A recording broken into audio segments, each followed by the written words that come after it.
there's an event I have to plan, and a task I have to do.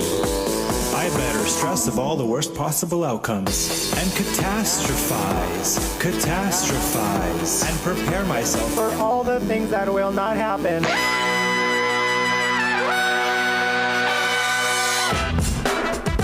Good morning, sweet world, and welcome to the No Dunks podcast on the Athletic Network. It's Friday, June 23rd, 2023. This is The Drop.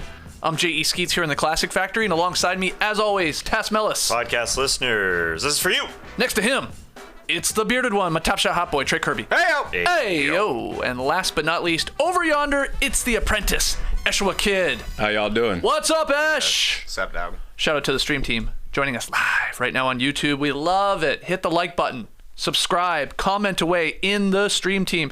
Go get your No Dunks merch over at nodunks.com. T-shirts, hoodies, hats, mugs, and tank tops. That's right. Brand new beach stepping tank tops are live. nodunks.com. Available in 3 colors: white, pink, black. I say collect them all. All right, on today's drop, we will talk about the Chris Paul trade a little bit more, though we did do an emergency podcast before the draft last night, so go check that out. 20 to 25 minutes on the CP3 trade. We got rapid fire fun because it's the Drop podcast, but the 2023 NBA draft, it's complete. No real surprises when it came to the number 1 pick, but the Hornets selected Brandon Miller at number 2 over Scoot Henderson, who fell to the Blazers at 3. A few lottery teams swapped some picks. Cam Whitmore slid all the way down to number 20. Leonard Miller went in the second round as soon as Tass logged off playback. He was basically selected. And Monica McNutt talked to every single family member in attendance in that Knew all their Barclays names. Center. She sure did. She killed it. We had a blast on playback. Thanks to everybody that joined us live last night. But let's draft our NBA draft winners. And Trey, I have decided that you get the number 1 pick because you wore a tank top last night on playback. So we're drafting our NBA draft winners. You're on the clock. Who are you going with? Well, I'm happy I tanked for number 1. It really paid off for me and for the biggest winner of the draft, the San Antonio Spurs. Felt like the start of a new era last night. You had Adam Silver grinning ear to ear, hugging Victor Wembanyama as he came up. I heard him referenced as Adam Silver's LeBron James, right? Like, this is the generational prospect coming into the NBA in Adam Silver's tenure. I thought every interview with Vic was really fun to see. When he's sitting on the couch with his brother and his sister, they're all breaking down in tears. They all had great things to say. I thought that was really fun. I thought he gave thoughtful interview answers when they brought him on a little bit later, talking about the differences between strength and bulk and how he needs to get his core up, and just he seems like a really thoughtful guy. He seemed like he was completely ready for the spotlight since he's been in it over in France for the past 5 or 6 years.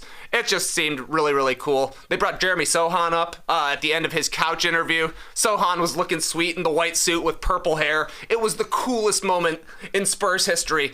And then they cut to the draft watch party, and there was a guy with a tucked-in jersey into the tightest pair of jeans shorts you ever did see. And that's when you're like, all right, we still got a little work to do in San Antonio, Sure. but the basis is there. Marty Smith makes it look cool to tuck in a jersey into those shorts, though, with the Wembanyama haircut. Yeah. He had Wembanyama in the back of his head. Yeah, it was. He did have it in the back of his head. That Reminiscent of Lee Ellis with his own photo in the back of his head back in the starters days. We should do Great a split times. screen of that. But let's do it. Yeah, Wembanyama going 1. Not a surprise, but you're right. Ready for the moment, no doubt, this kid. And the Spurs did another French player, Yeah. Sidi Sissoko from the G League Ignite, which who knows how he turns out in the NBA, but I'm sure Wembanyama is going to like having basically a national teammate alongside him as he grows up in the NBA. So great start for San Antonio. Funny times. Look at this guy. He's not overthinking it. Just easy taking one, the easy easy one at number 1. I love it. It's also like easy to skip over the number 1 pick. I feel like Yeah. since the draft lottery was weeks and weeks ago, we've known that Wembanyama was going to be the number 1 pick for years at this point. But he still put on a great performance, I thought, last night in his first real spotlight sort of event. He did put on a great performance. That performance lasted hours and hours and hours. There was 2 broadcasts. There was an ABC broadcast and an ESPN broadcast that we didn't realize going in. We started watching an interview with Robin Roberts and Victor Wembanyama thinking that, oh, where's the clock? Where's the desk? What is happening? What's going on here? Okay, so that was a pre-recorded interview. Luckily, our smart watchers on playback alerted us, hey, there's another broadcast. Oh, yeah, we flipped over just when Adam Silver had walked up to the podium and started talking about the city and the draft and all that. But I bring that up because Wembanyama did so many interviews. I mean, you said I think it was going to be very difficult to impress people last night because we all know he's the damn number one guy for a reason because he's an incredible basketball player. It's been known for months, as you said, and in the internet, that's like months ago. Let's move on to the 2 and 3 and 4 pick. But the way he was able to go up to desk after desk after desk, we were sitting there watching. It was like hour 3 almost, where he had another interview with the main desk, and you talked about how in depth he is at talking about his body and how he treats it differently than regular bodies, as he said. He didn't diss regular bodies. I got a unique body. But he's incredibly smart and in tune with his body. And they showed us those workouts where he takes off his shoes, a lot of close-ups of the feet. I'm doing this show with no footwear on. I'm just one with the earth. Actually, I got sandals on. But anyway, he's just really in tune. He was so impressive 3-4 hours in, and he was just cool 3 hours in. How can you possibly be comfortable that long of a day, that long of several months? Nothing is going to faze this guy. That's why they have to be impressed with obviously the basketball skills, but just the person, they got to be really pumped. Yeah, I thought he was going to jump on playback for a second. I was like, man, this guy's doing the rounds. We might get him here. He's literally doing every interview. We could ask, see if he would jump on. I thought it was cool, the emotion too that poured out of him. Sometimes these guys, and fair enough, like they try and play it cool and whatever. Especially he's known he's going to be the number one pick forever, but still he had the big tears and his brother had the little tears, the tiny tears, which was awesome. So Wembanyama, I'm glad you started with that because you're right. You can sort of gloss over it as we get into, oh my God, can you believe they took so-and-so that high, or how did that person slide and all that, which I'm sure we'll get to here in a second. But Tass, you're on the clock. Who's your winner from draft night? Well, I got to go with the Portland Trailblazers because they got the guy that most people thought would go number 2 in Scoot Henderson. And this guy is ready. I think he is pretty grown up. He's a 19-year-old, decided to forego that high school senior year to play with the G League Ignite, go fly over there, be by himself in more of an NBA environment. Now, does that work out for every single prospect? No, but the Charlotte Hornets decided at number 2, we're going with more of a positional fit, I suppose, with Brandon Miller, a bigger guy.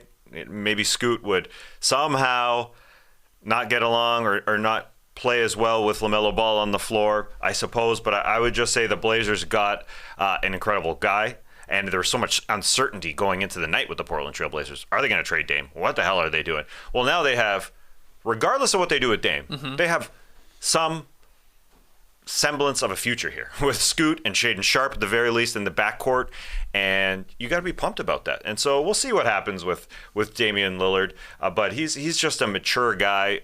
Speaking of families and all that, we got to talk to his family. We got to see him up close and personal, and the dude is focused. And I would say a great sign is that as a 19-year-old kid, he was asked, what was the one thing that you learned about playing in the G League? And he said moving off the ball, that was just a lot different. That's a good sign. You want to be, he looks like a guy who just needs the rock in his hands at all times to make things happen, but he realizes in that year where I'm sure it helped, being around more NBA people, that he's got a lot more to his game than just rocking the rim, but he's also freaking really, really good at that. Mm-hmm. So I can't wait to see him in an NBA environment. The Blazers got to be so pumped. And yeah, it was kind of weird. We were thinking, are they trading Dame? Well, what is happening? They just traded. They got Scoot Henderson now. They have 2 smaller-ish guards. What's going to happen? But they just did the right thing. They just got a great player. Simple as that. Weird that the Hornets didn't get something for not taking Scoot Henderson. Like, I'm sure I guess the Blazers would have taken Brandon Miller, and that's that. With the swap. But I don't know. It seems strange to me. I don't know if it seems strange to you that Scoot fell to 3. Strange, no. I mean, it was sort of flip-flopping back and forth. Who are the Hornets going to take? Sure. It looked like the longest time it was going to be Brandon Miller. Then suddenly, out of nowhere, it was Scoot. And then, okay, it was right back to Brandon Miller. So maybe nothing changed. And, yeah, they're pretty a quiet camp there, the Hornets. Nothing really leaks out. But I'm with you on, like, whether or not Lillard stays or leaves, like, you've got Scoot there if he does. Because this isn't going to go away. I mean, these Damian Lillard potential moves, trade me, whether or not he really requests to be moved now, if this is the direction the Portland Trailblazers are going, this youth movement with Scoot and Sharp, I'm sure the Heat have a package. Maybe the Nets have a package. Maybe there's a team we haven't even thought of that are trying to get in on the Damian Lillard sweepstakes. So that's not going anywhere, but that's okay because whatever comes back, you're pairing here with hopefully a cornerstone in Scoot Henderson, who does have that, whatever you want to call it, the it factor, no doubt. You guys saw it up close and personal here in Atlanta when you saw him in the G League game, and a lot of people think he would have been the number one pick in many other drafts. So, yeah, it's an obvious winner. Hollinger thinks it's sort of a done deal that Portland will trade Anthony Simons now. Forget the Lillard part of this whole thing. There's three guards here now. Yeah. That, are buckets, like all three of them. So he probably gets squeezed. Yeah, and they're all smaller guys. So that's a name obviously to watch as well.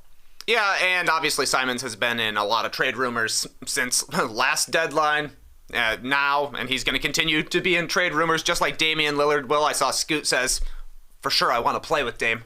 So we'll see if they actually keep him together, because if not, the reset button is right there, trading Dame, and you got the 3 S's in Scoot, Simons, and Sharp. That's a good start, plus whatever you could maybe get from Lillard. Or you just bring him in and say, hey, Damian, check this guy out. He's pretty good. Let's see how you fit together. Who knows if he's actually interested in that, but feels like we're going to be talking about Damian Lillard. Does he want in? Does he not want in? Until he retires as a Blazer. Yeah. Like another 6 years.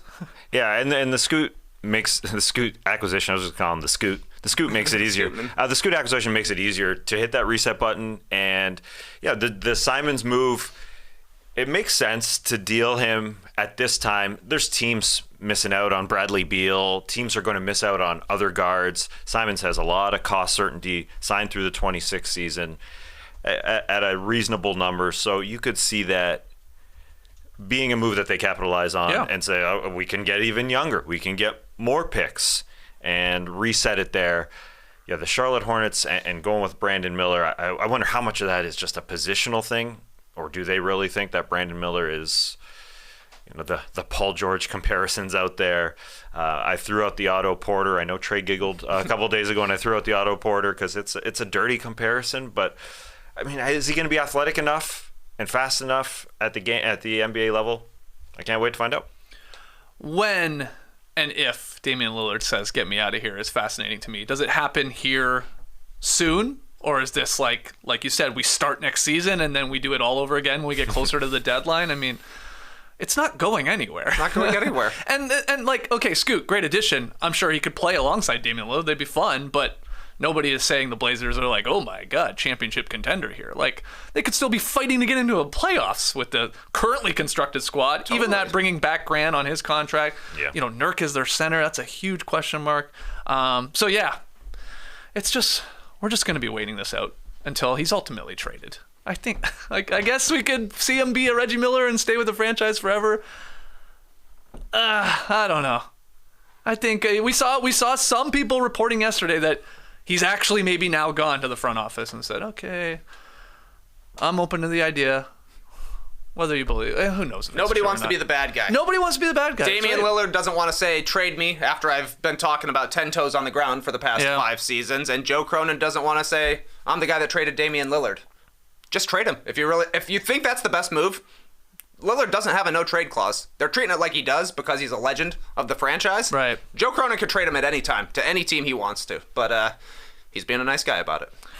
Let's keep it moving here. My winner from last night, the Thompson twins. History made when Commissioner Adam Silver announced brothers Amen and Usher Thompson back-to-back draft picks. Rockets taking Amen number 4 overall, which we thought, and the Detroit Pistons drafted Asir there at number 5. So the first brothers to be drafted in the top 5 of the same draft. That is wild. Identical bros going 4-5. We were hoping for it the other day. We're like, the team after the team that drafts probably Amon has to take us here. The Pistons listened. They did it. And they were like, you know what? We need sort of like an athletic wing there to go with Cade, to go with Ivy. So they've got it here. Now, both these guys, they can't shoot. They're super athletic, and they'll need to add a jumper, a three, some sort of shot to their arsenal, and maybe they will. But it is pretty cool that we got twins here going 4-5. We had Marcus and Markieff Morris going number 13 and 14 in the 2011 draft, but otherwise, the Thompsons join Lonzo and LaMelo Ball as the only brothers to go top 5 in the draft in the modern era, at least. Those guys obviously in separate drafts. Thompson twins. Crazy. Yeah, that's cool. The Ausar at number 5 was the big shock because it definitely felt like Amon was going at number 4, but the Pistons got a lot of guards, they got a lot of centers, and then they have Bojan Bogdanovic as their wing, basically. So something needed to be done, and Asura apparently is a pretty decent passer. Maybe his shot's a little further along than Amon as well, but this feels like a team that's going to be incredible to watch in transition. Yeah. You got Ivy running one wing, you got Thompson running the other wing, Cade bringing the ball up the middle. Maybe he finds one of those guys, or maybe he just goes off the glass to Duran trailing. So they'll be a fun team to watch in the future. Loving the Pictons. Yeah. You don't see Silver stumble like that too often. No. He says so many words over the course of hours. He picked in the wrong time to screw up, I guess. He screwed up once. Yeah. And he looked great. We said he looked great in the Good in his blue suit. sharp blue suit. Well, speaking of twins, later in the night, Chris Murray selected 23rd overall by the Blazers. So, he an identical twin of Keegan Murray, the number 4 pick in last year's draft. So twins are in, man. Are you going to give us this info? Because we discussed yesterday whether or not identical twins have ever been drafted in separate drafts. That's a surpriser. Right? Yeah, right. It has to be. It has to be the first time ever, because we said the Morrises, the Collins. Lopezes, Collinses were both in the 01 draft. Okay. I'm pretty sure. What about the Van Arsdale twins? Yeah. Dick and Tom. First ever draft. It's the first time they get separated is I draft assume night. Horace and Collins Harvey were got the same? drafted in the same Who? draft. Harvey and Horace. Oh, the Grants. The Grants. That's a good one. Yeah, we got to double check on that. It is wild. Yeah, Chris coming in here on the Blazers. Nice little pickup there at 23. Obviously an older guy in the field. Who you got? Harvey and Horace appear to be in different drafts. Oh, there we go. Very nice. We did it. 87 for Horace and 88 for Harvey. Exactly the same as Keegan and Chris. Wow. Horace drafted earlier, better player. Yeah, so that means Chris drafted earlier, likely the better player. Keegan. Keegan, like I said. It's hard to mix. I mean, Yeah. Amon and Nasser. I could easily mix those guys up. Are but Cody and Caleb identical twins? Because I think they say it looks like it. I know, but I think they say they're not. That they're twins, just man, it's fraternal. like I know, man. Anyway, so the Thompson twins and their family, that's a huge night. Them going 4-5. Two teams that they're going to get an opportunity. They're going to get some minutes to show their games and show that athleticism. So that's sort of fun there in Houston and Detroit. Yeah, Trey got me excited for the Detroit Pistons and that up and down style. I said stupidly that they should think about trading that 5 pick just because they have so many freaking guys on that roster, so many young guys. But they've got some young guys that have been missed, or that have missed, or they've missed on those picks. So here we go. It's great for them. It's great for the overtime elite to get those 2 guys drafted in the top 5. As Trey said, the league was sort of made for them because nobody else was drafted from the overtime elite. But 4 of the top 5 picks, non-college picks in this draft. International, the G League, and then a couple overtime elites to go along with Brandon Miller from Alabama. So, yeah, for the supplemental leagues, a good night. Round 2 here. Who you got, Trey? I'm going to give a winner to the Dallas Mavericks Oklahoma City Thunder trade. Okay. I like what happened for both sides. The Mavs traded Davis Bertans to OKC into their cap space. OKC moves up 2 spots from number 12 to draft Cason Wallace at number 10. Loving the guard rotation that they're building in OKC with Shea, Giddey, and now Cason Wallace.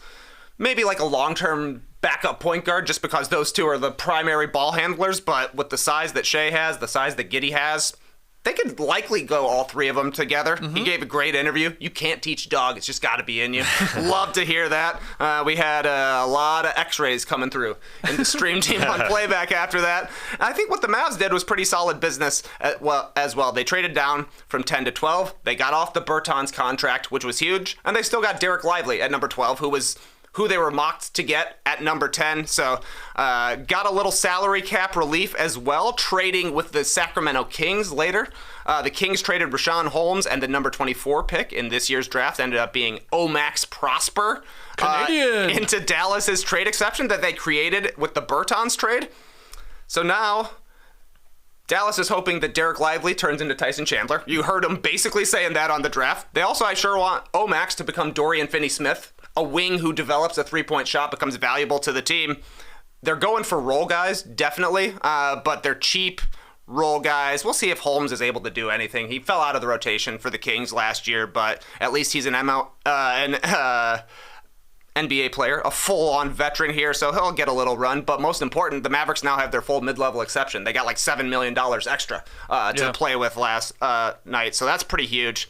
Kings did a good job, too, in that trade. They got $36 million in cap space if they let Harrison Barnes walk, which puts them in play for a Kuzma, Brook Lopez, Draymond Green. Grant Williams, maybe? Grant Williams. Yeah, exactly. So I thought pretty smooth moves from OKC, from Dallas, and from Sacramento. Just making things happen, getting the players they wanted and making moves that make sense financially as well. Yeah. Brian Windhorst meme, what are the Kings doing? They're up to something. And shout out to Windhorst, who was on the third broadcast, talking for 4 hours as we clicked around. So the Kings got to be up to something, giving away Rashawn Holmes, who is going to suit the Dallas Mavericks style a lot more. Instead of the Domantas Sabonis, all the dribble handoffs, it's a pick and roll style in Dallas. So Rashawn Holmes will suit that more. We'll see if he's more of like a Willie Cauley-Stein, as we said this week, that hasn't played or just didn't end up working out. But I like what the Mavericks did completely. They got the guy that they wanted in Derek Lively and Olivia Maxence Prosper from Canada. The French Canadian, the Haitian sensation, lots. Omax is a great nickname. Period. I just think that's great. But I think they are. If you read about them, they're high character guys. Lively was talking a great game coming into this draft to be Tyson Chandler, to be just a roller. I'm not going to shoot. Kyrie and Luka Doncic, you do your things, and so it worked out. I know on the stream yesterday, people mocking the Mavs. Oh, you tanked to give up your number 10 pick to go down to 12, but they got who they wanted. They got off that Bertans contract. Great night for them. You can see the Mavericks production team having some fun there with the two guys, the two rooks that they got, Lively, Prosper. There's going to be some sort of Star Trek Vulcan, something off of Live Long and Prosper, like Lively Long and Prosper. Something there. I can see the video now. It'll go viral. I can't wait to like it. So good stuff there from the Mavs. And a good trade, you're right, from really all three teams when you lump in the Kings. I like what they're doing, and we'll see what they use that cap space on. Tass, who you got for another winner? I'm going to the Washington Wizards. Before the draft, let's talk a little trade. The Beal trade was finalized, and they got a little more back than what we all expected. The Suns traded everything they could to Washington for Bradley Beal in the end. Chris Paul and Landry Shamet, we knew that, but the pick swaps were up. 4 pick swaps, 24, 26, 28, and 30. So if the Suns bottom out a few years from now, not going to be in 24 or 26. That's very, very unlikely. But let's say in 28 or 30, they're in the lottery. They get lucky with the lottery. Then the Wizards can say, okay, we shall take that pick. So it looks a little bit better. And they got 6 second-round draft picks. Hey, listen, Beal screwed the Wiz. There's no doubt. There was better offers out there. They couldn't take them because he wanted to go to Phoenix.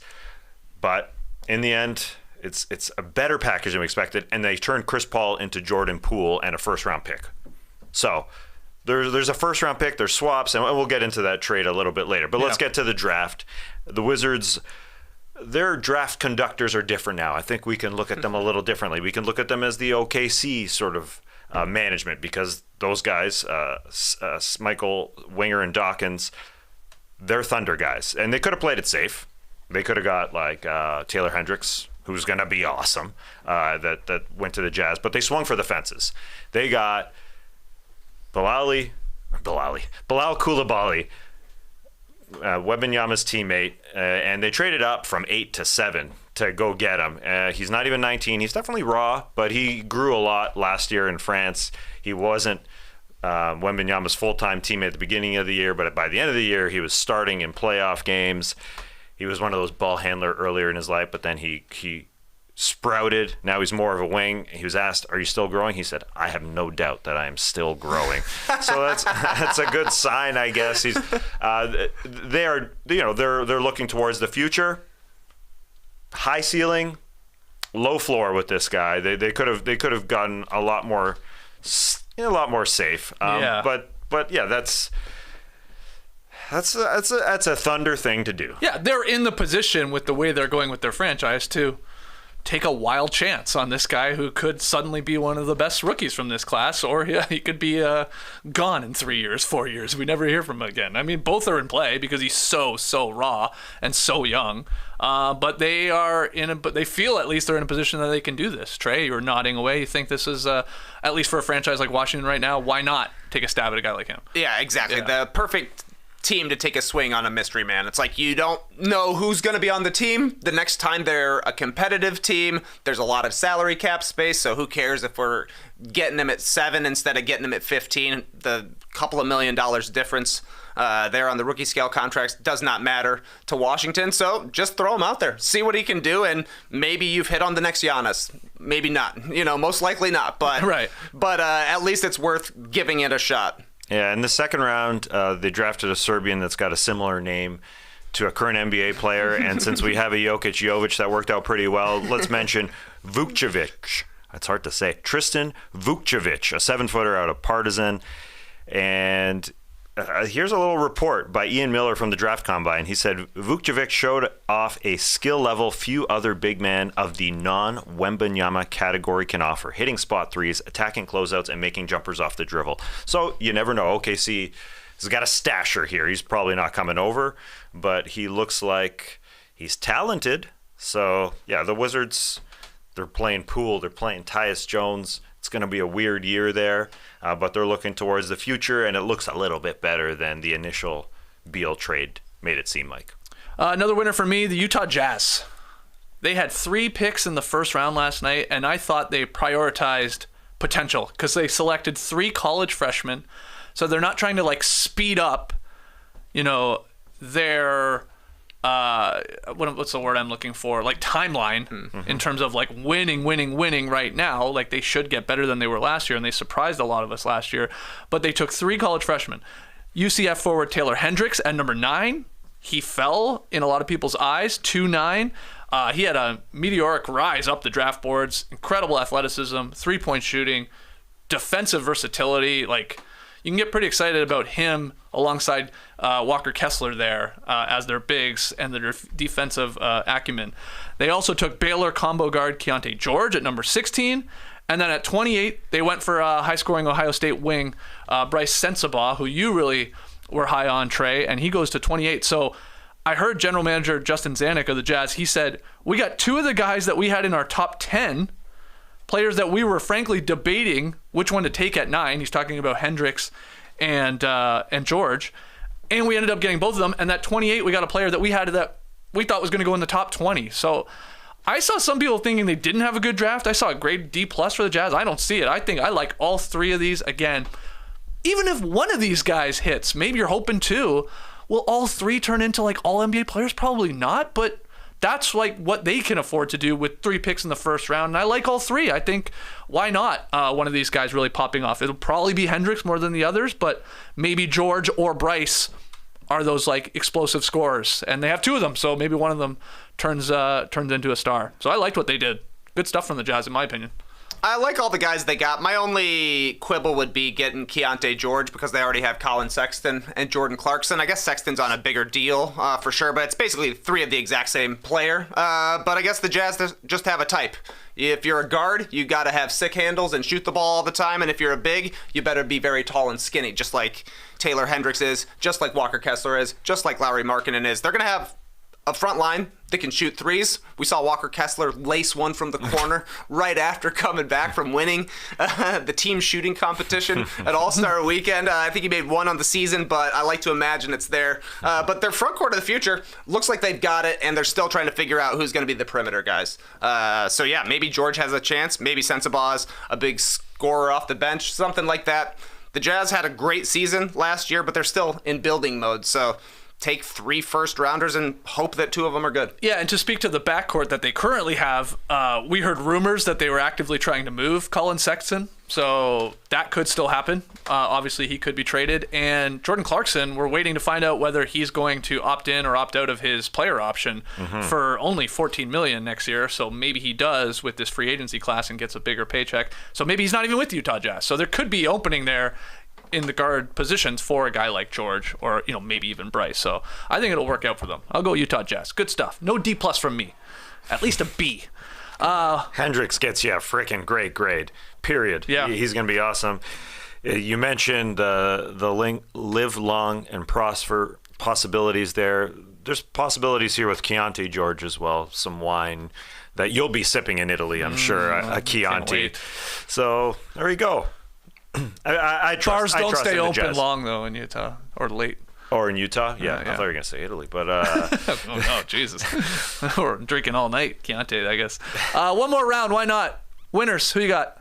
Oh, I got the Indiana Pacers as a winner. I thought they did good business last night. They were making smart moves. They traded down from the 7th spot to 8th. So, they picked Koulibaly for the Wizards, moved down to number 8. They got Jarris Walker, who'd been mocked to them at number 7, but got 2 second-rounders just for the courtesy of letting the Wizards hop up. There is a curse on the 8th pick, as the Ringer detailed this week, so maybe not the smartest move, but I liked what I saw from Jarris Walker in his interviews. I think he was the only guy who didn't have family because he didn't want to let down any of his 3 sisters.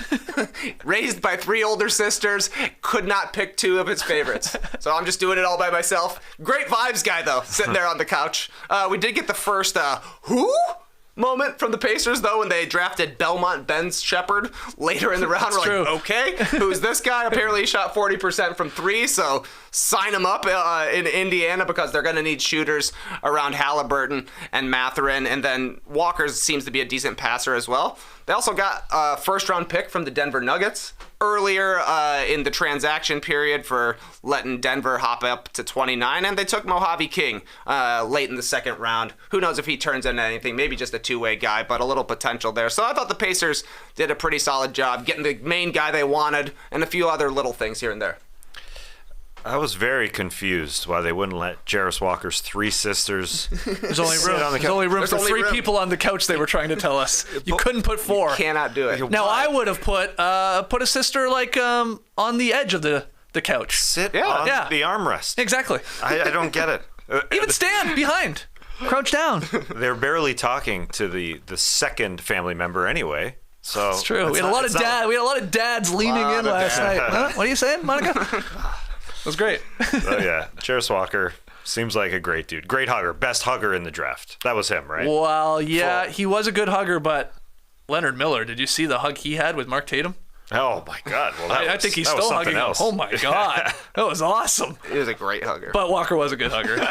And I loved Walker on the Pacers. Obviously, there's a position there for him. And yeah, he gives them some, they need a big here. They need someone that can play a little defense on that squad. So I love that selection there. And yeah, doing that slick little move with the Wizards. A little weird from Washington, if I'm being honest, but okay. They must have gave him some serious smoke screens. Like, we love this guy. We're taking come on. He's so cool. Guess so. The Wizards have 1,000 second-round picks, and they just probably don't want to use them all. Yeah. They're like, All right, well, whatever. We'll pay up. Yeah.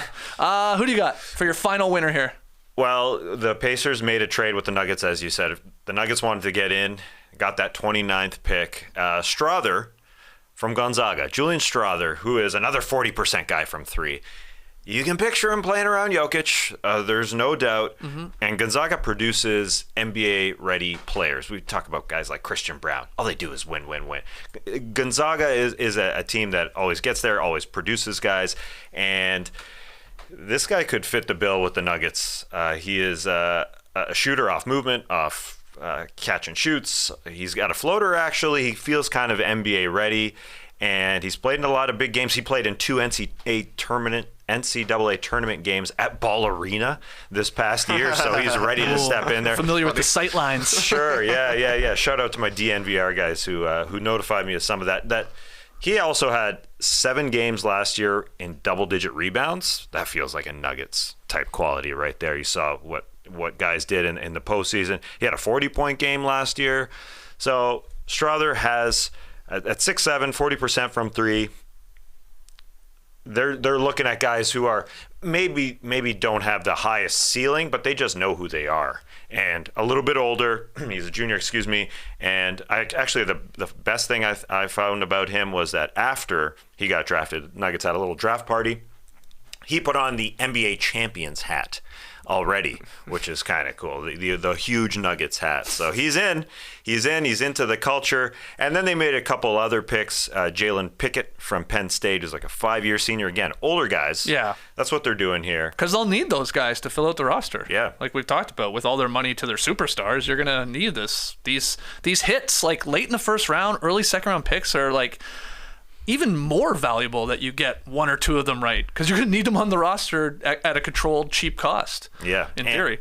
And we consider they're the NBA champs, so we think they've had it all, but they weren't all that deep. I mean, they played 7.5 guys. They weren't really comfortable playing Reggie Jackson, and so Jalen Pickett.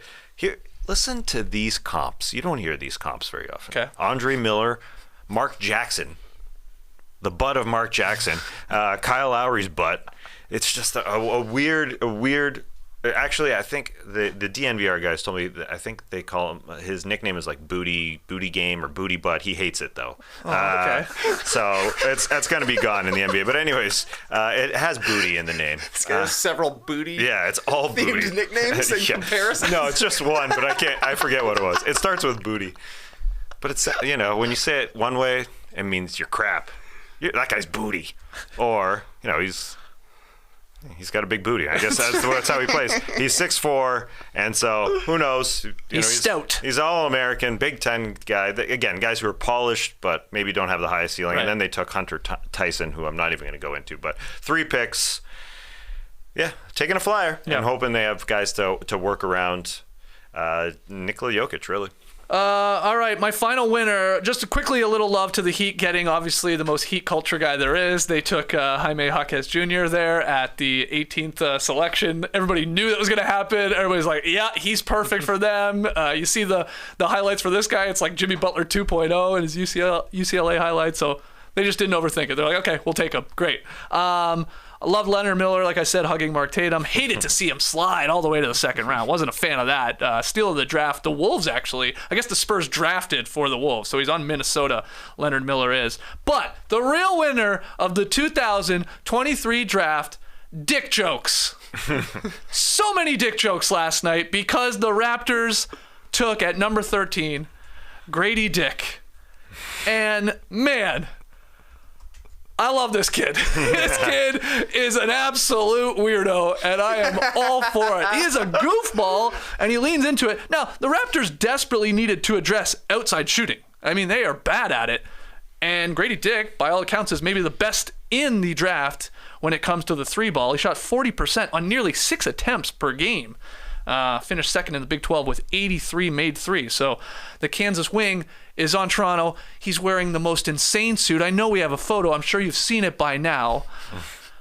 This red sequined jacket and sort of, shirt or turtleneck. Yeah. We showed this to Nora live on playback, and she was like, is that a turtleneck too? That's got to be itchy. But just owning it, I guess. Because Dorothy wore red slippers in The Wizard of Oz. Yes. And he's from Kansas. I love how it's like 4 steps away. Like, it doesn't make any sense. It makes no sense. He just saw this jacket. He's like, wow, that'd be cool to wear. That's wild. Dorothy style. So Eric Corrine had some intel on the jacket. Bobby Webster, Raptors GM, he said that Grady Dick showed the Raptors staff the 2 suits he was considering when they met earlier in the month. What? There is no immediate word on what the other suit is or what color it is or what the hell it's made of. But did Bobby Webster say, no, you should wear that red one? first off, big fan of Dorothy and the Wizard of Oz. And love that secondly, movie. we might be taking you if you're there at 13. But, you know, we're seeing the TikToks of this guy, and any interview is hilarious. Like, he is obviously a confident young man to pull off that and lean into the silliness of it all. And he's really comfortable with who he is. And, you know, they need shooting, so he'll probably get an opportunity here. He's limited defensively, but he's joining the right squad if they run all of this back, that you can sort of hide him with all of the other great defenders on the Raps. Let's see if he can hit some shots. We're going to hear Matt Devlin yelling, "Dick from Regina," going nuts and all, and "Dick from the Falls." It's going to be so much fun. From the Falls. I'm still laughing at every photo I see of him, and that he's on our team, the Toronto Raptors, and that we can just, you know, be dickheads about it, because we can just. That's what his fans are going to be called. I know. It would have been a good pick for the Raptors if his name was Rick Grady and he was just the best shooter in the draft. Sure. You're like, cool, we got a 40% 3-point shooter, exactly what we need. But the fact that his name is Grady Dick and he embraces it, and he seems to be getting weirder with every picture and every TikTok that comes out, on top of the world. Yeah, like a lot of people say he looked like a character from Blades of Glory. The Will Ferrell movie, The Righteous Gemstones, a lot of comparisons. There's a great side-by-side photo of him basically wearing Bobby Heenan's jacket from the WWF days. And he's just a silly-looking dude. So can't wait to see him in Toronto. And, you know, I don't know. Maybe the Raptors didn't think he would slide all the way to 13th. We thought he would go higher. People were surprised that the Magic didn't take him at 11 when they went with Jet Howard instead. But here we go. Yeah, that was a surprise. We the Dick. Yeah, it's such a short word. You literally can insert it anywhere. Yeah. I mean, it's like the only thing I could think of that would be funnier is a player named Fart. Like, that's it. Yeah. And that's maybe not as good. No, it's not as good. I'm just saying, like, I always laugh at any sort of fart joke, but Yeah. Dick right there. Yeah, because it's a little more crude, so it's a little funnier, but it's his name, so you get away with it. Yeah. Right? Grady Dick. I mean, we were having a good time. See, he's still laughing. Funny last name, though. Like a hot draft prospect, Carl Fart. Supposed to go in the top 20. Carl Fart. Oh, man. Okay. Anyway, are you pumped about having Dick on your Absolutely. team? Well, yes, we need Dicks on our team for sure. And yesterday we were having a fun time watching on playback. You know, we're an hour plus in, and then we exploded because of this Dick. Just the jokes coming. Yeah, Matt Devlin loves saying cities in Canada. This guy hits threes, and then combining them. This guy from this city. Yeah. So Dick from Regina, which is an actual city. That was a great joke on playback. It came out. There's going to be so many. Moose Jaw. There's a lot of stuff. I'm worried though about Jack Armstrong on the broadcast. Like, is he going to be able to keep it together? Is he gonna keep his job? Will Jack get fired? That's the question. Awesome stuff. And he can play. And you can picture Grady Dick forcing a shot too early in the shot clock, premature ejaculation from Dick. Is that too much? That may be too much. That's a preseason only. Push the envelope a little. I'm excited to see what Devlin and Jack Armstrong are cooking up with Dick lines for Grady Dick when he's bombing away for the Raptors. But yeah, good night for Dick jokes. It was a lot of fun, especially on playback. I was losing it there. I was good. Doubled over. I mean, the name alone, great. And then you pair it with this guy wearing a red sequin jacket and shades and looking goofy as hell. It's chef's kiss. All right, those are our winners. Let's take a break. You tell us what we missed. There's a lot of meat left on the bone. Who are your winners from the NBA draft? When we come back, we'll talk a little bit more about that Chris Paul trade and some other surprises from the draft. Don't go anywhere. Mudwater, it's back. It's a coffee alternative with 4 adaptogenic mushrooms and Ayurvedic herbs. With only a fraction of the amount of caffeine in a cup of coffee, you get energy without the jitters or crash of coffee. Each ingredient of Mudwater was added for a purpose. Cacao and chai for mood and a hint of caffeine. Lion's mane to support focus. Chaga and reishi, that's fun to say, to support your immune system. And cinnamon for antioxidants. You can add honey or milk to your mud water. Hell, you can put a mountain of Ready Whip on top if you want. Me, I like my mud water like I like my coffee. Black and earthy. Now this is interesting. Mudwater donates monthly to the Berkeley Center for the Science of Psychedelics. Mudwater believes the country is in a mental health epidemic and sees psychedelics as useful tools for individuals with depression, PTSD, anxiety, and other mental health experiences. To get 15% off, go to mudwater.com/nodunks. That's MUDWTR.com/nodunks to support the show and use code NODUNKS for 15% off. All right, still here in the Classic Factory, still giggling about Grady Dick jokes that people are sharing here in the stream team. Just final question about the draft. Was there anything else that surprised you from last night in terms of where a player went, too high, too low, who didn't get drafted, even the broadcast itself? What do you got, TK? You want a too high or a too low? Give me a too low. Okay, the big question for the middle 15 picks of the first round was basically Cam Whitmore falling. He was, I think, number 3 on John Hollinger's big board at one point in time, was definitely mocked in the top 5 on a lot of drafts. I know he's a big-time recruit, but he slid all the way to number 20, where the Houston Rockets finally picked him up, and they said they've been eyeballing him at number 4 early in the draft process, so they have to be very happy to get Amen Thompson at number 4 and another super athlete in Cam Whitmore at number 20. That's basically all they have in Houston right now is all athletes and Şengün, which is a funny mix. Right. But everybody was asking, why is he drafting? Why is he drafting? Part of it apparently was that his interviews weren't great. Some teams had red flagged him for an injury concern, and as John Hollinger mentions in his recap of the draft, once he got past like the first 5 or 6 teams, those teams in the middle hadn't scouted him because everybody thought he was going early. Right. So he kind of just keeps falling because nobody knows what's going on until finally the Rockets show up again. They're like, oh, we have done our research. We're more than comfortable taking him here at number 20. So I think good for them to get 2 guys who could potentially be in the top 5 of this draft when we look back on it in a few seasons, getting him at 4 and at 20. But it was weird watching it happen just because he was a big-time recruit and a known player who had been high on draft boards for quite some time. Yeah. Anything to add to that?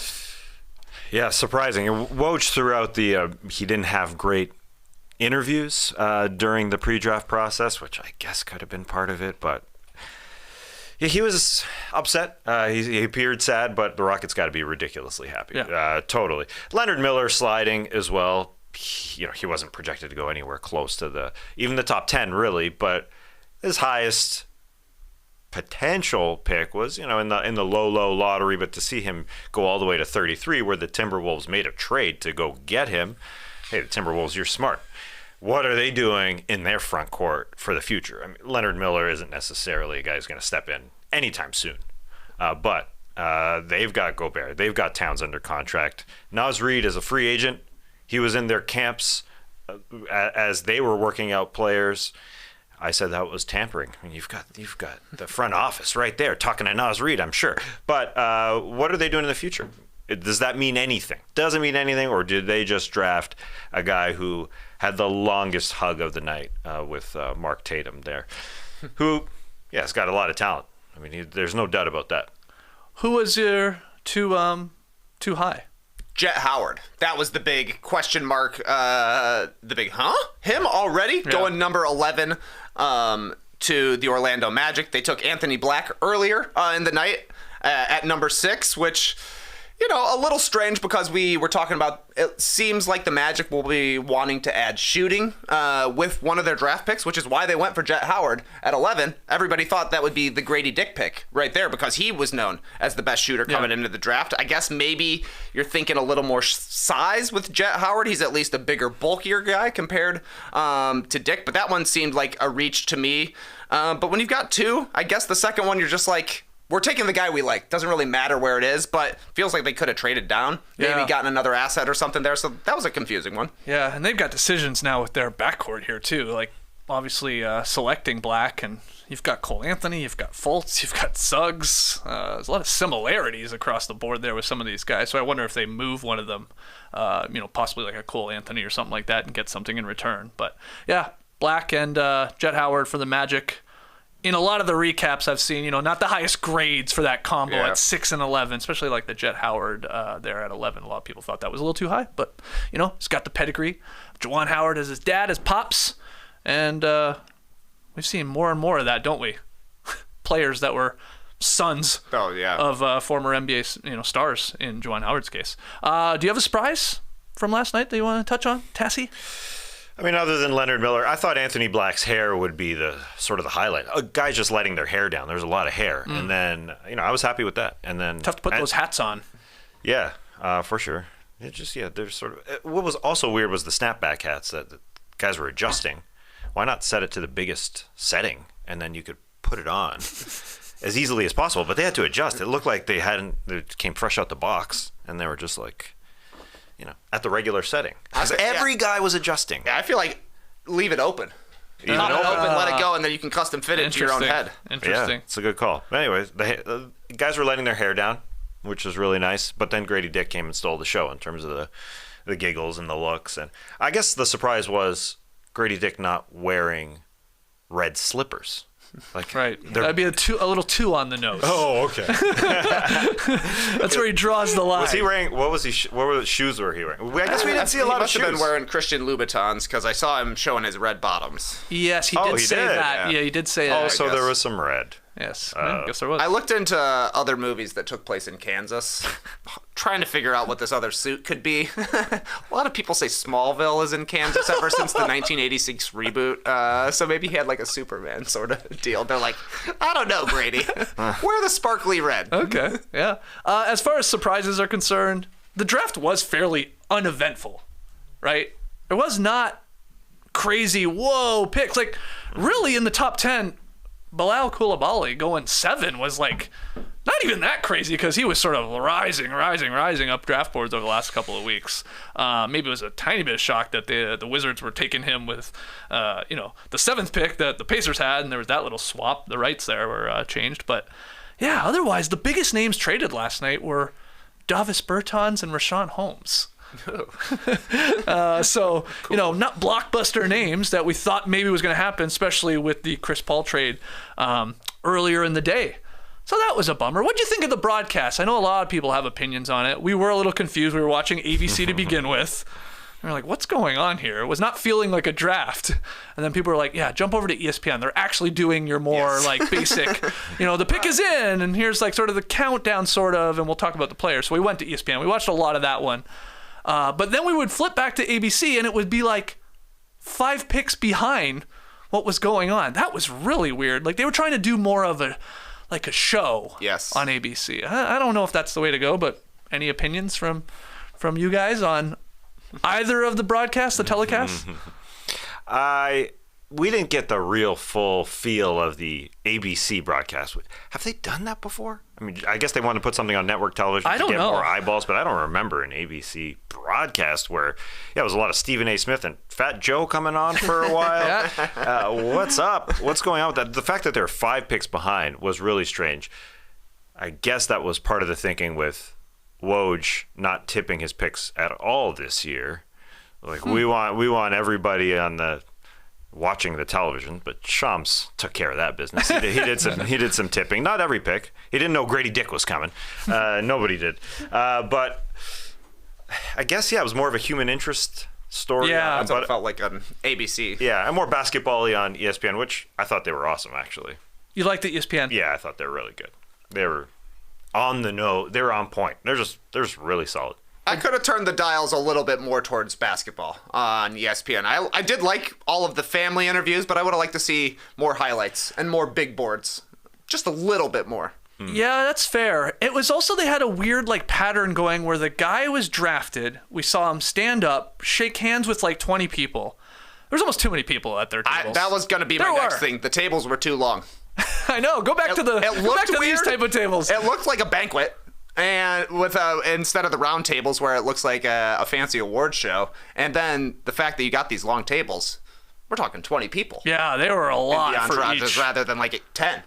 So that's a lot of hugs. Yeah, so they would basically stick with the player, dapping up everybody. That's fine, okay. I mean, it gets a little boring after a while, after the 8th sort of bro hug, right, with your uncle. But then suddenly we wouldn't see them a lot talking to Silver or taking the photo. Sometimes we would, but it felt like it would immediately then get us to Monica McNutt talking with the family. And it was like, that's how it was just like, it was like announced, see them with the fam, and then suddenly we were talking to them and the fam on the couch, which I did like a lot of time. I thought Monica did a great job nailing all the names, getting some fun reactions from, moms and dads and siblings and stuff like that. But yeah, it did feel like not crazy basketball-y. Like that to me almost should have been more the ABC a little bit, and ESPN could have leaned a little bit more into the highlights, to the breakdowns, the comps. Like it felt like there wasn't a lot of that. You're right, not a lot of comps. Yeah. Except for Jordan Hawkins. He got some good ones. Rip Hamilton and Ray Allen. He got a Ray Allen, Maybe he got the best comps outside of Wembanyama, who got comped to, 2 Hall of Fame Spurs big men. I did like the family interviews, though. Quite often, in the past, you would see a stand-up, whoever it was, the interviewer standing up with a player. You get a couple questions. The player is nervous. I think the seat kind of calmed them down a little bit. You get your butt down. But also just the family members who are, less stressed, gave some really good answers. Yeah. So that part was good. The issue, though, it's like you have to do it for everybody, right? I don't know. That would be Cut great it if off you the did lottery or something. Right. I think it just becomes a little monotonous. It becomes, what else are they going to really say? Everybody's excited that my kid's a great kid. He's really going to make a difference, Like, it's the same thing over and over again. How can it not be? So that's the only part for us sickos that are sitting there watching, 3 or 4 hours of it. It's like, maybe after the lottery we could do without it. Or, you know what?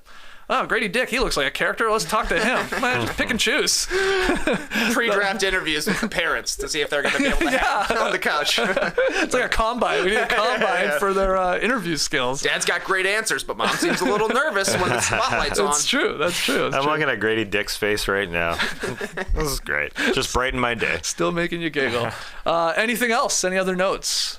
Yeah, the Bulls did something. They traded 2 second-rounders to get into the second round, and they drafted a guy who David Aldrich reported that a college coach said, "I'm shocked he stayed in the draft." Yeah. Not very excited for Julian Phillips. The Bulls drafted Dalen Terry, a super young and athletic wing last year who has a questionable jump shot, maybe passing skills and some defense. This is the exact same guy. And Dalen Terry played like 200 minutes last year. They couldn't find minutes for him. Right. So the Bulls traded 2 second-rounders to draft a guy who they probably won't be able to play. They need athletes. They need defense.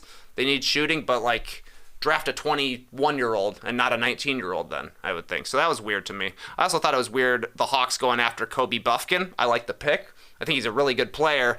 But they got a lot of guards there right now with Trey and DeJounte, Bogdan Bogdanovic, and AJ Griffin. Somebody's going to be leaving. Yeah. Because you're not going to have all 5 of those going forward. Absolutely. There was a trade stall last night. That a lot of teams just got stuck in neutral. So the Hawks are moving somebody for sure. They have to with the way they are paying everybody. We were talking about Clint Capella potentially go to the Mavs. Anyways, there's going to be some more trades. So that'll happen over the next couple of weeks as the free agency starts to happen. So there's that. This is a bit of a downer note, but on the Bulls side of things, there's just a couple notes that kind of went under the radar just because there's so much happening on draft day. But Lonzo Ball is going to miss all of next season, which we kind of knew, but they announced that for knee rehab, just done for next season. And Kawhi Leonard, surprising with the Clippers, he had his cleanup procedure a few weeks ago. We didn't know that for the meniscus in his right knee, 8-week recovery. Are they announcing that just to let people know, hey, you can come get him. He's not in sort of this purgatory. Something's happening with him. It was just a cleanup. But anyway, those kind of just went under the radar yesterday. Yeah, for sure. Something that got us started yesterday, the Golden State Warriors agreed upon a trade with the Wizards to acquire Chris Paul for Jordan Poole. The Warriors also got a second top 20 protected first-round pick in 2030. Why did I say a second top 20 protected first-round pick? I'm not sure. But a 2030 first-round pick and a second-rounder in 2027 and a man by the name of Ryan Rollins. And we did check. He is a real person. Sort of a cool-looking kid. Anyway, that's going to Washington. We did an emergency podcast on this already. So you can go check that out if you want. It's up in your No Dunks feed on YouTube and wherever you download and listen to us if you want to hear us do 25 minutes on it. But any other thoughts now you've had a day to think about it? John Hollinger wrote up something really interesting kind of breaking down all of the trades from this week before the draft and why they've actually happened and how it's all about contracts. And once you read that after subscribing at theathletic.com/nodunks for $1 a month by the end of the month for the rest of the year, great deal. You realize this is just a salary dump for the Golden State Warriors, getting off the Jordan Poole contract for a variety of reasons. Didn't have a great season his first year under the big contract. Obviously had problems in the locker room between him and Draymond, with Kerr and Draymond coming out and saying the punch preseason derailed our entire year. At this point in Steph Curry's career, they don't have years to waste, and they kind of just wasted one. So I think a smart move by them to get off the Poole contract and bring in somebody in Chris Paul, who they're going to have to figure out how to play alongside with, and he's going to have to figure out a reason or how to fit in, especially if he is running the second unit. The second unit is all young guys at this point, guys who are going to want to run and jump and try and make plays in transition, which, as we've said, is not necessarily what Chris Paul wants to do. So there'll be something interesting to figure out there. But really, it's just the Warriors figuring out a way to stay lean going forward and figuring out a way to continue to bring in new players who are going to help, who are farther along in their careers and just a little bit more grown up. Yeah, definitely stay lean. They can really retool after one season of Chris Paul because his money's not guaranteed after that. This could be short. Klay Thompson, money's not guaranteed after that. It is going to be weird to see Chris Paul in Golden State uniform. It's going to be weird, I do believe, to see him coming off the bench for the first time in his career. I imagine that's where he'll start because they want to preserve him for the playoffs, because they do want him to be that extra point guard that they've sort of lacked with Andre Iguodala gone, that type of thing. But yeah, he's a handle the ball and I'm going to run the show type of guy. So that's why it feels like a strange fit around Steph, who's Steph. But I guess they just want the young guys in Kuminga and Moody to grow up real fast, and Chris Paul should get them ready for playoff minutes, which they've won for guys before. Like, they got a title for David West way back, and I guess they're going to be trying to do the same thing. The Poole thing is a strange thing because they believed in him 4 years, that big money, and now he's going to have 4 years in Washington. I think it's a great flyer for them, just to give it a shot. Why the heck not? And they got to pay somebody as a talented dude. Too, and way down the line, it's top 20 protected and all that, but it is still a first-round pick, and that's why it had to be included for the for the Warriors to get off, so to speak, of this Jordan Poole contract, which, it's going to get expensive for a player like him. He's basically going up to the $29 million range, and then it just keeps going up into the 30s. He's going to have a hell of an opportunity to score here in Washington. He's going to probably put up some crazy games. Will Jordan Poole have a 50-point game next season? Yes. Yeah. Can we bet on that? I'd like to put some money on that, because that feels like something that's going to happen. 30-plus attempts. Right. Shots are there. So, that's definitely why this deal went down. But, again, you can go check out the Emergency Podcast if you want.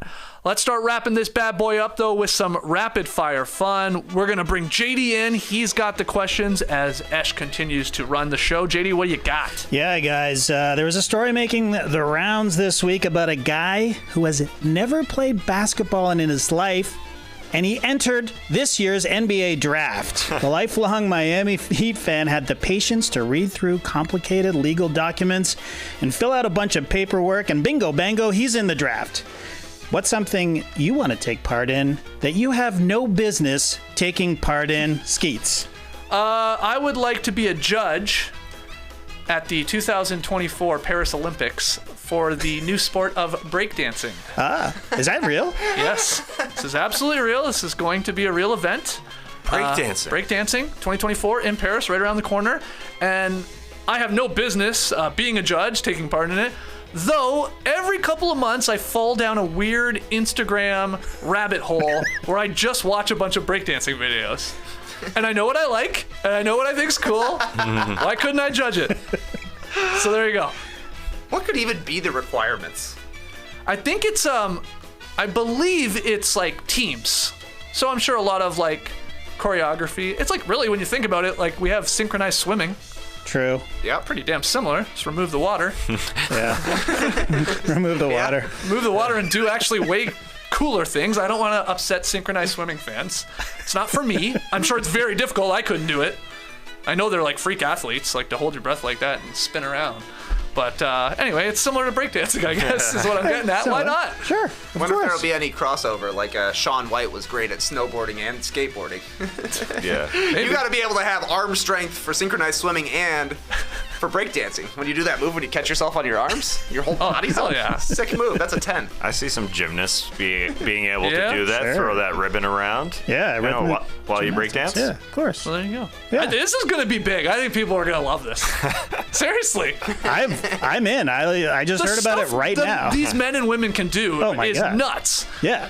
So I'm calling it now. So what do People are you, going to be talking about breakdancing in the 2024. so what do you think is Olympics. cool What do you mean? when it comes to a breakdancer? Because you say you know what. Well, I mean, definitely some of the guys, like their upper body strength. It's like, how are they holding themselves like on one finger, like Yeah. their body upside down? Like, how are they doing that? You know, any sort of slide across the floor, I think is cool, especially on a head. Oh, yeah. How does that not kill your head? Oh, on a head, yeah. God, you've seen that, right? Yeah. That's incredible. That's cool. Shouldn't be able to go that far. And can you cardboard. like pop and or lock while you're breakdancing? Like, are things not allowed? I Like, don't is know. crunk breakdancing? Look, Get that crunk out of I'm here. not sure. I can't. Yeah, that's speak to what that. I don't know. I got to see the rules, the breakdown of the rules. Yeah. You gotta assume there's gonna be a lot of like, as a team breakdancing, like, are they in sync? You know, what crazy flips are they doing together? Because I'm sure you can botch some of this stuff. Yeah. I believe that's how they're gonna be graded. I'm talking out of my ass right now. I have no clue. We're all like, yeah, you're right. I'm nodding at me like, all right, Sounds right. cool. Well, I guess I could be a judge. I think you're as qualified as anybody for this, to be honest. Yes, professional breakdancers have nothing on me. Breaking. That's a sport. Yeah, that's amazing. All right, who's next? Tass? Yeah, sticking with sports. I want to do the 100-meter sprint. Now, it doesn't have to be the Olympics. Just give me some sort of competition, you know, like a world championships or something. Because it feels really, really, really fast when I'm running. For me. Right. And it feels like I'm there in 10 seconds, like everybody else. I did it recently, I guess it was last year, where I raced against dinosaurs, this exhibit where that showed you how fast dinosaurs can run. Okay. It was an extremely fast 2 seconds, I thought.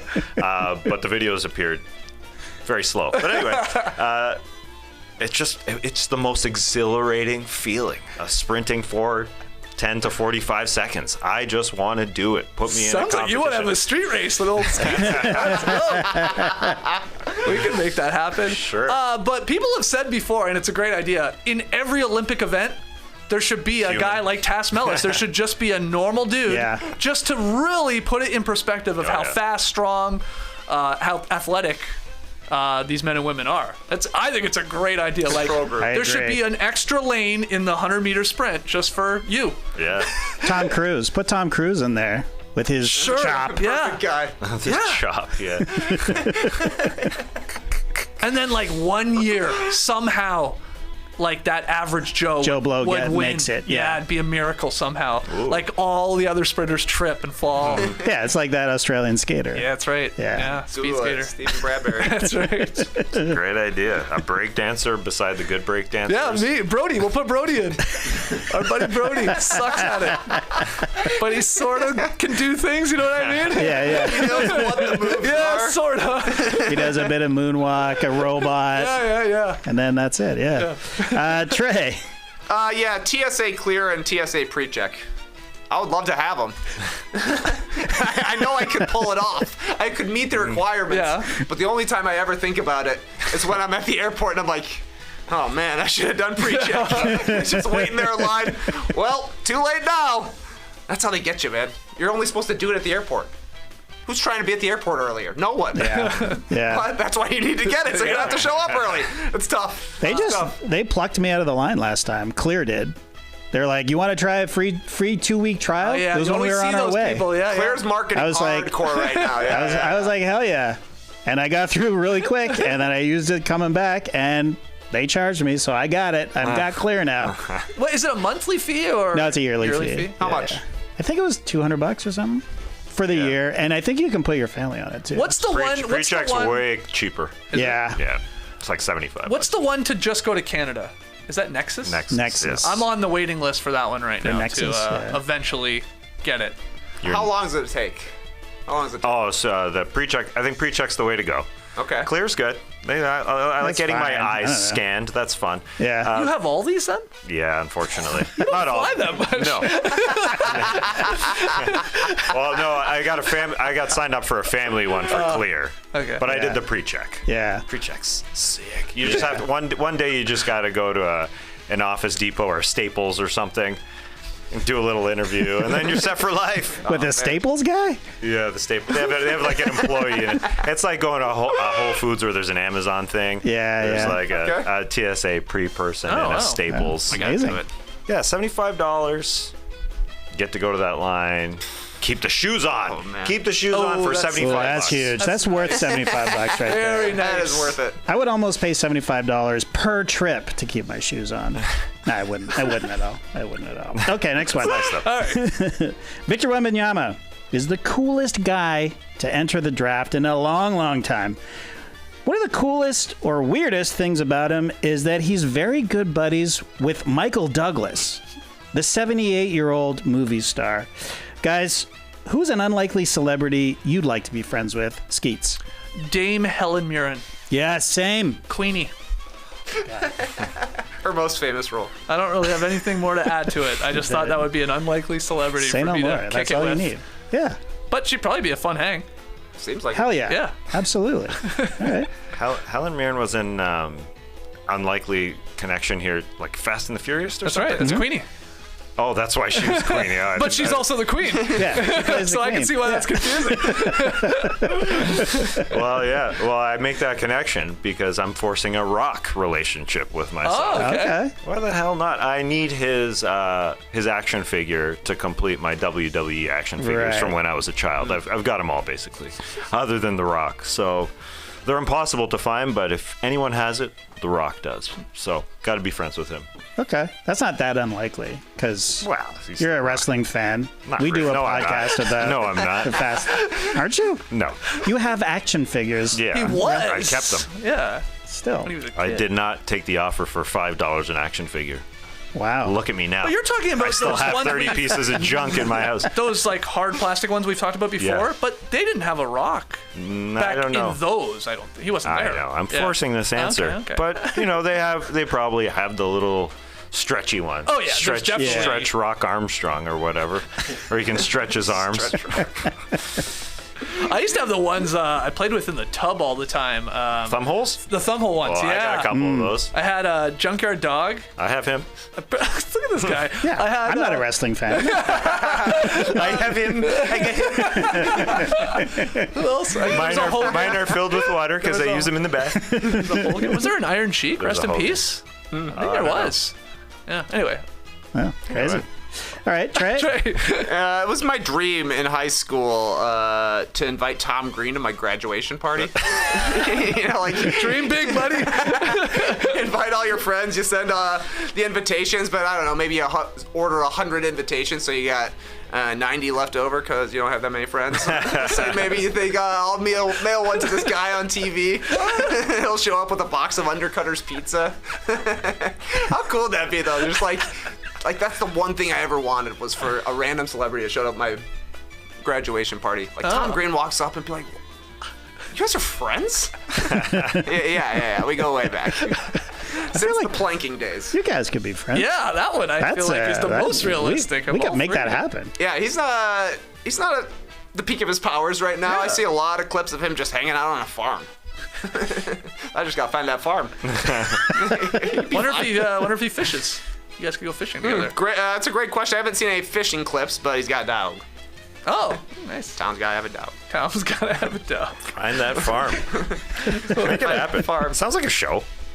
Finding Tom's farm. Finding Tom's farm. Yeah. Does sound like a show. 6-part documentary on Netflix. Trey just searching for Tom Green. Driving through the Canadian Midwest. Oh, he's in Canada. Maybe he's probably. You think he has He's clear? Ottawa guy. Just Nexus. Okay, finally, last one, guys. Yeah. This is a weird one. Okay. I need some fashion advice. I really want to buy these pants. Put it up, Ash. Yeah, I've had my eyes on these pants for a very long time. Ads keep popping up in my Instagram feed. Straight up. For the podcast listener, let me describe them to you. They're described as loose, large pocket cargo paratrooper pants. The color? Army green, of course. They have a kind of distressed look. To be honest, they look used. I can't explain why I like them. Probably because I had a pair of these back in 1989 when I was 18 years old. Anyway, I'm just looking for your honest opinion. Skeets, should I buy these pants? Yes, you absolutely should buy these pants. This is the weirdest rapid fire question we've ever had, but you should. I could see those on you. Yeah, in okay. fact, in seeing that photo, I thought for a second, is that you wearing them? Yeah. Oh, thank you very much. I don't know how your feet are looking, but I feel like you could pull off those Vans, Yeah, the for slip-ons sure. there. So yeah, you should buy these and wear these, and yes, Okay. 2 thumbs up. All right, that's one. I totally thought that Trey wrote this question. I forgot who wrote the questions, and I thought Trey was getting an opinion on his pants. So I should probably just pass this off to Trey. But the distress part of it, What's wrong that's with out. That's out. That's out? Don't worry. If it's out now, it'll be back. come back. Give it time. Years from now. But I was wearing distressed jeans. My wife said to me, Oh, come on. What put is those Danielle? away for 15 years from now. You better clean up. But they feel so good because I've been wearing them so long and they're so distressed. Oh. Okay, Yeah. all right. So you're voting no. I'm voting no, but come on. YOLO. I never go anywhere. You guys are the only people who will see them. Oh, I'd I love mean, we to see barely them. see it. Yeah, You exactly. now, Yeah. behind the desk. Exactly. Okay, Trey, really, I'm very interested in your opinion. I think you have to get them. Okay. Because how exciting will we be as the only people who see your pants? To walk into the factory one day and you're wearing them, we're like, he did it! He did it! But actually, I feel like you have similar pants. Yeah. Yeah, I've had over the years, but not like big paratrooper pants like Yep. that. Like, I used to shop exclusively at like Army surplus Right. stores, and I definitely had a pair of those before.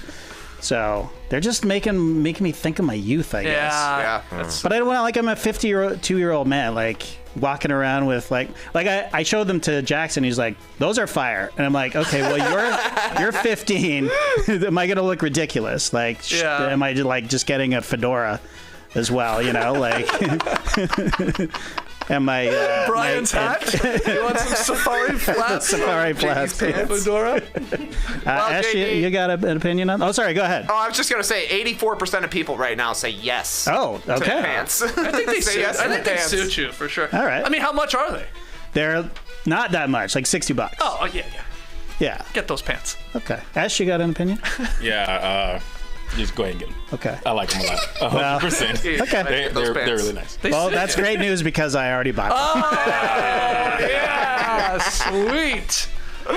Well, are you gonna wear that green "Is This Good" shirt with those green pants, or is that a Hell little yeah. too much? Okay. Well, usually that I do. I don't like to do top and bottoms the same color, but I Yeah. think I might in this case. Yeah. Yeah. Okay. We'll see. We'll see how green they actually They're different are. greens, but okay. Yeah. Might be too much. We'll see. That's it for Rapid Fire. That's it for a Drop Podcast. Hopefully another classic. You tell us. Leave your boys a 5-star rating and review if you download and listen to the podcast, and thank you for that. If you're joining us on YouTube, either live or later, hit that like button. Make sure you subscribe. And anything else? I guess we're just back on Monday. Not me. Oh, where are you going? Yeah. Flying to Chicago, so I gotta get going to get in line for pre-check. Now I feel like JD. Now I gotta do it. I gotta go get clear Yeah, pre-check you right do. now. You do. You're not gonna regret it once you have it. Well, good call, because I might miss my flight today because I'm gonna have to wait in line. Oh, jeez. Oh, Okay, yeah. well, let's wrap this up. Clipper Bros. You heard it here first. Have a great time. Turn up. Love you guys. Awesome. Thanks for joining us, and remember, Trey's got a pre-check interview. I just booked one for you. It only takes 10 minutes. Just go do that, and then go to the airport. That's the balance. Do the calculation. If you go do the interview and then go to the airport, are you saving time by getting pre-check approved? Quite possible. It's quite possible. Quite possible. This I'm guy, gonna do it this in guy time for wants to Vegas go to the flight. airport to have a burger or pizza. I don't have enough time. That's the problem. gotta I gotta go. get through to get my luck. snacks. Are you leaving your I'll do car it in at the time airport? for Uber mode. I'm Okay, sure. okay. I Yeah. don't know. Parking's nice at the airport these days. I'm never an airport. This guy pays for every airport service there is. It sounds like. If the Atlanta airport added a parking lot. Sorry, Trey, just one last story. Added a parking lot that's got the light indicators that the parking spot is open. Yeah. They added that. I like it's that. nice. It's got to take that. Yeah. Love that. Whoa, there's a parking spot way down there, and it's right. It's not one of those. But I heard a ones. story that accurate. you told your wife to park at some other that parking one. lot because it's a lot cheaper. No, it's not cheaper. It's not cheaper. It's that one. It's that one that I'm talking about right now. ATL West. And then you get on a fancy train, hair's flowing. But you're pretty far away from the airport. That's what I heard. Everything is far from the airport. Everything is far from. No, it's part of the airport. It's part of the airport. Part of the port. Can you get And it's not you cheap. get Nexus for your car? Or clear or pre-check my car? All right, let's go. Embrace the weekend, people.